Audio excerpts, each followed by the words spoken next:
ఇప్పుడు వినండి, మన పూజారి గారిని అడుగుదాము ఈ గుడి తాలూకా విశిష్టత ఏంటి అన్నది ఆయన మాటలోనే విందామండి. మనం గోస్తనీతీరవాసాయ మాధవాయ మహాత్మనే శ్రీభూసమేతాయ అనంత పద్మనాభాయ మంగళం.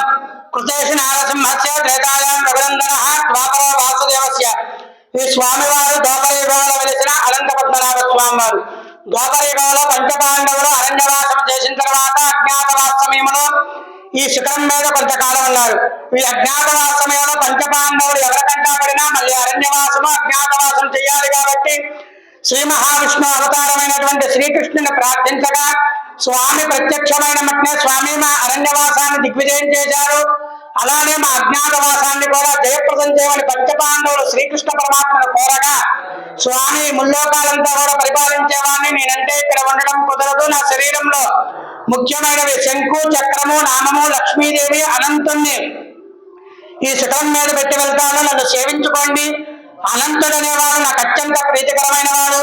భాద్రపద మాసంలో శుద్ధ చతుర్దశి నాడు అనంతవ్రతం అనేది ఒకటి ఉన్నది. అది చేసుకున్నట్లయితే విజయాన్ని పొంది రాజ్యాభిషిక్తులవుతారని చెప్పగా పంచపాండవులు స్వామివారిని సేవించుకొని భాద్రపద మాసం అనగా మనకు వినాయక చవితి అయిపోయిన తర్వాత పౌర్ణం ముందు రోజు చతుర్దశి రోజున అనంతవ్రతం చేసుకున్న తర్వాత విజయదశమి కల్లా వాళ్ళకి విజయం చేకూరి వాళ్ళ రాజ్యానికి వెళ్ళారటండి.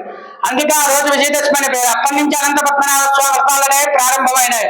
ఇలా స్వామివారు మొత్తం కూడా శిల మీద వెలిసిన స్వామివారు. మీకు మధ్యలో కనిపిస్తున్న నామము, కుడి పక్కన చక్రము, ఎడం పక్కన శంకు, శంకు దిగువ భాగంలో వ్యక్త రూపణ కుంకుమార్చన చేసిన దగ్గర లక్ష్మీ అమ్మవారు ఉంటారండి. ఇక్కడ నిదర్శనం ఏమిటా అంటే స్వామి నేటికి కూడా సర్పరూపాలు సంచరిస్తూ ఉంటారు, అదొక నిదర్శనం. ఇంకొకటి ఏమిటా అంటే మన వరల మొత్తం మీద కూడా స్వయంభూ వెలిసిన పద్మనాభ స్వామి మనకి ఇక్కడ ఒక్క చోటనే ఉన్నది.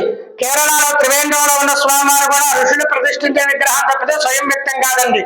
కొండ దిగువ భాగాన కుంతీదేవి ప్రతిష్ఠించిన మాధవ స్వామివారి దేవాలయం ఉంది.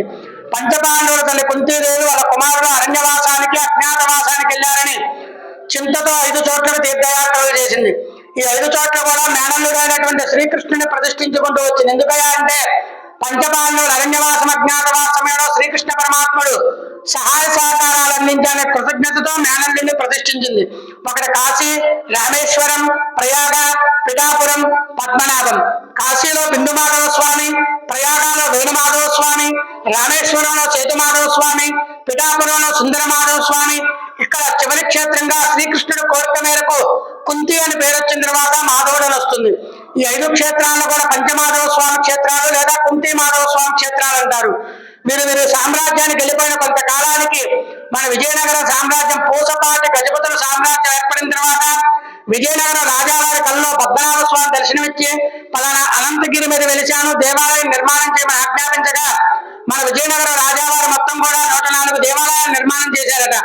ఆ 104 దేవాలయాలు ఇక్కడ 3 దేవాలయాలు ఉన్నాయి.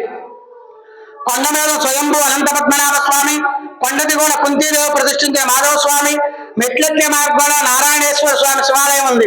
ఈ దేవాలయాల నిర్మాణం జరిగి సుమారు 500 నుంచి 600 సంవత్సరాలు అవుతుందని చరిత్ర చెబుతుంది. వెలిసి మాత్రం ద్వాపరయుగం 2వ యుగం జరుగుతూ ఉంది. ఇక్కడ ప్రతి సంవత్సరం కూడా 4 పెద్ద ఉత్సవాలు జరుగుతాయి. భాద్రపద మాసంలో అనంత పద్మనాభ స్వామి వ్రతాలు, ఆశ్వీజ మాసంలో స్వామివారి పవిత్రోత్సవాలు, కార్తీక మాసంలో రాత్రిపూట అమావాస్య కలిగిన రోజున ఈ 1278 రెట్లు కూడా తైల దీపాలను కలిసి అనగా కోటి దీపోత్సవం జరుగుతుంది. ఫాల్గుణ మాసంలో ఏకాదశి కళ్యాణం, త్రయోదశికి తెప్పోత్సవం, పౌర్ణమికి రథయాత్ర జరుగుతూ ఉంటాయి.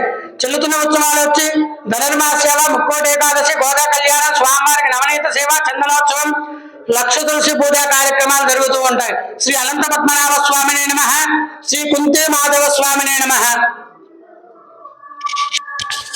విన్నారు కదా ఫ్రెండ్స్, థ్యాంక్ యూ.